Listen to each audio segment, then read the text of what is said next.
Hey guys, how's it going? Eli here, back with another video where today we're going to be having a conversation about Lost Abyss fully being revealed and the implication that's going to have behind our English version set, Lost Origins, coming this September. Without further ado, let's just jump right into it. As always, getting out of the way, if you want to enter into our weekly giveaways, all you have to do is leave a like, comment down below, be subscribed to the YouTube channel. We post content each and every week, Monday, Wednesday, Friday, for yourself to enter and win yourself a couple of free packs. As always, 3 winners, and then since you can comment and like on each video, 3 opportunities to enter. But getting it out of the way, let's jump into it. So for those of you that don't know, in English, typically what we like to do is we like to combine two Japanese sets, right? The last two. So for them, it was Dark Phantasma, and then now Lost Abyss, which just released today. We got full confirmation of what was going to be in it yesterday, and so we're going to be taking a look and seeing some of the cards that are going to be included in our upcoming Lost Origin set, just so that we can go over. Those people that don't know, you can go take a look at the Dark Phantasma list, or we'll show it later into the video. But Dark Phantasma was a set that had released some character rares, but it hadn't fully released any of the alternate arts. This was kind of as expected. Japan, recently, what they've been doing, first set really focuses on character rares, second set really focuses around alternate arts. So we were really anxiously waiting for what the alt arts were going to be. So without further ado, drum roll. We have a couple that we're going to reveal, with the first one being the Aerodactyl. And I'm going to be quite honest with you guys, it's probably my favorite of the 3. I love the absolute art design of this. I think it's absolutely an amazing concept. I think it's a really cool concept. And as someone who's not like, Aerodactyl is a cool Pokemon, don't get me wrong. But he's not one of those ones for myself where I'm like, oh my god, it's an Aerodactyl. I love Aerodactyl. But I just think the backdrop of this alt art, it's just so gorgeous. It's so well done. You can see, the Sheldons, the Bastiodons, you can see the Tropiuses, you can see the Rampardos, you can see all the just different, fossil Pokemon in the background. And I think it's such a cool art concept. Of course, you've got the volcano that's erupting. So it's really trying to portray a time of fossil Pokemon because, for those of you who don't know, Aerodactyl comes from the old Amber, and a lot of the Pokemon, or all the Pokemon except for Tropius, basically come from fossils. And so really, really cool. Oh, look, Omanite as well. Is there Kabutops anywhere? Guess not. But anyway, I didn't even notice that the first time. Someone was making a comment. I was like, I didn't see him. But yeah, no, absolutely gorgeous design. I think it's super cool. I love the art concept. Just want to kind of point that out. So the second art design. Wow, this is really annoying how it does this. I have to exit. I have to like do a little bit of a double tap for some reason. All right, no. Or I just click X at the top. So Galarian Berserker. Sorry about that, guys. First and foremost, not the biggest fan of Galarian Berserker. Just to kind of put that out there. So I don't want there to be any sort of disconnect between my criticism of this card, just because I'm not the biggest fan of it. But to be fair, I'm not the biggest fan of like Aerodactyl. I'm not like a huge fan of it. Art design's cool. But it's very simplistic, which that's completely fine. There's just a desk and a couple of coins, and he's just like, oh, look, coins. I love coins because, because he's the amulet Pokemon. But, I mean, it's fine. I wish they would have done more with alternate art here. I really wish if they had a really cooler design or they chose a different Pokemon. Personally speaking, I think it's probably going to be the least expensive of the 3, or it's going to be a throwaway one. Just my personal opinion on it. But yeah, moving on from that one, not giving it a ton of love. But Rotom, so Rotom got itself an alternate art. I actually really like this design a lot as well, because it goes to show you, for those that don't know, Rotom is very much a Pokemon that can mimic and look and turn into the shape of certain, electronic supplies. So it can be a fan, it can be a refrigerator, it can be a washer, it can be a vacuum. So it very much can turn into all these different supplies. So I think it's really cool because it just shows him looking around his surroundings and be like, oh, look, I can turn into that, I can turn into that. So I think it's a really cool concept. I think it's a really good ode to Rotom as just a Pokemon in general. Rotom's cool. Not the biggest fan of Rotom, but of course, at the end of the day, I still like the art concept. Really do appreciate this one more a little bit with Berserker, just because, I mean, honestly, with this one, I think my biggest complaint is, it's cool they got the gold coins, I wish they just did more if they really wanted to show kind of what this Pokemon's all about. But the last and final one, as long as I'm not missing any, I don't think I am, but it is the Giratina, the one we've all been waiting for. So this is a very, I feel like, polarizing art design. Some people either absolutely love it or some people absolutely hate it, because what it's trying to do is it's trying to draw off what the distortion world looks like, but it's very much like the way in which it's sketched. It's very much like a hand-drawn sketch. It's very much a sharp in regards to the imagery of this. I know what they were going for with this, and so I can appreciate the artwork. Of course, I'm a huge fan of Giratina as well. It's one of my favorite legendaries, for those of you who don't know. So I was really hoping they were going to do something with the distortion world, you know. And I like it. I think the art design is cool. I definitely like the way in which they drew Giratina to begin with. Do I have some criticisms, and I can understand the disconnect with some of the reasons why people are not the biggest fan of it? Yeah, totally, because there's a lot going on there. You almost feel like it's truly taking away from the backdrop because you're so focused on Giratina itself, and it's much more cluttered. I can totally get that. I mean, it's called the distortion world for a reason, but if you play the actual video games itself, there's a lot more clarity to what's going on in the game. So, you know, totally understand the criticisms of it going back and forth, but at the end of the day, still think it's a pretty cool alt art nonetheless. And then we've passed the alternate arts. You've got your rainbows. So standard rainbow V-Star for, Drapion, Giratina, Aerodactyl. Kyurem got its VMAX form.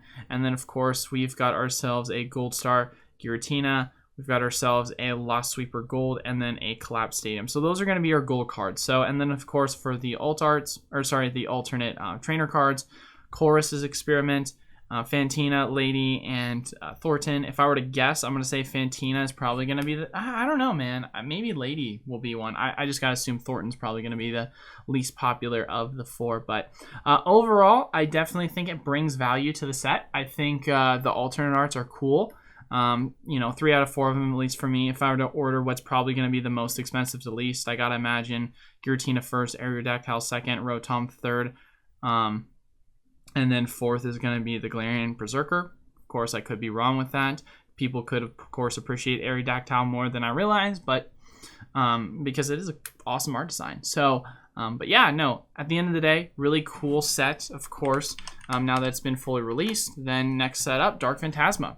Really taking a look at Dark Phantasma, just going over briefly. You should have already seen these by now, but for those who don't, we'll do just a kind of quick overview so you can really see the cards that we're also going to be getting, because this, of course, is one that's going to be having some character rares.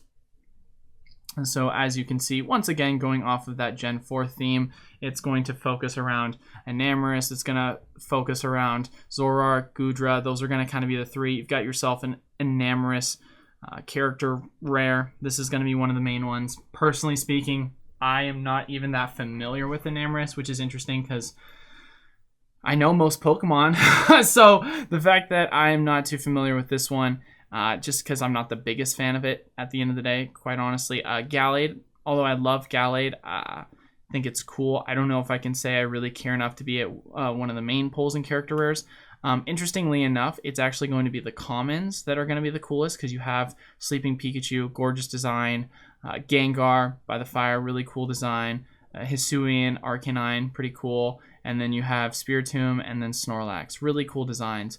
Personally speaking, I really wish if you flip-flopped it, I wish these were going to be your commons and these were going to be more of your rares, just because these cards I feel like would be worth more because of their rarity on how cool the designs are, but end of the day, that's more from looking at it from a chase perspective. Of course, your gold, Hisuian, Zoroark, V-Star, Rainbow, Gudra, Rainbow, Hisuian, and then a couple of your Rainbow trainers. So, and Box of Disasters, Dark Patch. But realistically, I mean, when we're talking about, I can't forget as well Parasect. Want to give Parasect some love, so sorry about that. But yeah, realistically, when we're having a conversation about what amount of character rares there are, and we'll show as well, because there are a couple of Radiant cards too. Go quickly over that. Radiant Sneasel, Hisuian version. And then I think we've got Radiant Gardevoir, And then lastly, you've got a Radiant Steelix, which is somewhere. There it is. Radiant Steelix. Past it was the first one. So those are your 3 Radiant cards. You know, it's fine. Nothing crazy. I think the Radiant Gardevoir is cool, but I don't know if that's really going to be one of those cards that people really care to chase, since Radiant cards are super easy to pull. Once again, they're going to do what they're going to do with the overall rarities on those specific cards. But important thing really to have a conversation about now is when we're talking about character rares, you've got 1, 2, 3, 4, 5, 6, 7, 8. So you've got in total 8 character rares. This is exactly what we saw with Astral Radiance. Astral Radiance had 8 character rares that were only revealed, and that was kind of it. We were waiting for more character rares, what were going to be thrown in, and so VMAX Climax is kind of, as it stands right now, what we're waiting for. So if we actually look up Lost Origins right now, and we just look up the overall card list, it's not going to, of course, fully show what it has, but one thing that I really like is it shows and it throws on all the visual cards that we could potentially see from VMAX Climax being added on. And for those people that don't know, VMAX Climax, a lot of the cards that they were really throwing in it for Lost Origins, they were just not included. Like the cards themselves, we just hadn't had an introduction to. Oh, looks like for this one they're actually not throwing it on. They did it with Lost Origins, or sorry, with Astral Radiance, so maybe not. So we'll just go with VMAX Climax card list then instead. So go VMAX Climax card list so we can see what potentially could be next in regards to the overall cards that we can expect. So because that's I mean, guys, this is what we're hoping for, is what has not been used and what can we more than likely expect to come within this upcoming set. So right now, we obviously had, of the dark cards, the ones we have had so far is we've had both the Shadow Riders, both the Urshifus. So what have we not had so far? Pikachu, Mew, Rayquaza, Duraludon.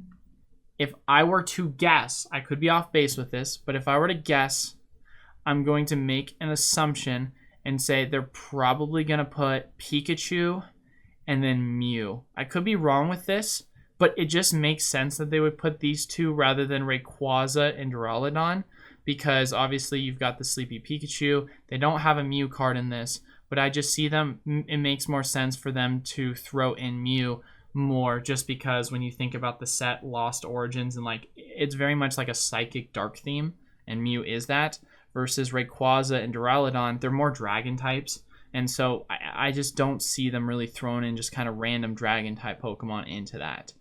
So that could be really cool to incorporate these two. I think that'll add value to the set.